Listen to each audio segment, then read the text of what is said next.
I feel that during the progression from my preliminary test to my full product, my knowledge on generic conventions of media text has improved vastly. I've learnt a lot of new terminology such as pugs, cell lines and masthead. This has helped me in constructing my full product to a better standard than my preliminary task. When we started the preliminary task, I didn't really know a lot about generic conventions and how they contributed to making a good media text. I also didn't really fully understand how to use the software needed to be able to produce my preliminary task.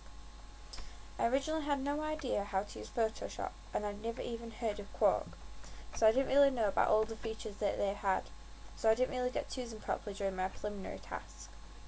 I'd never heard of websites such as Bubblist and Dafont.com. I found that these were useful tools to know about, as Bubblist helped me with my research and planning. I also learned how to make my magazine professional by learning how to use SLR cameras. On my preliminary test, I used a digital camera and I found that when I was making my full product, the SLR gave me a better quality of picture, making it look more professional.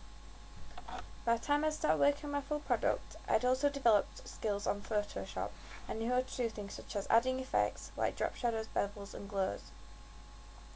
I also knew how to manipulate photos so that they looked more professional.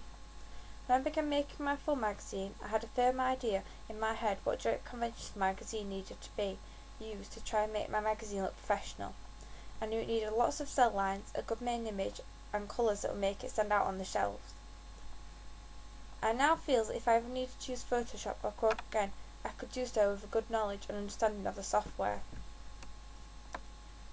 I also feel I learned a lot about what sort of jobs there are in the media industry and how hard they are. When I first started this course, I thought it would be much easier than what it turned out to be. I thought that it wouldn't be so much hard graft involved, as it was making a magazine. It hardly sounded like hard work. I never realised the stages needed and how many generic conventions so many magazines followed. This project really opened my eyes to things I'd never noticed before.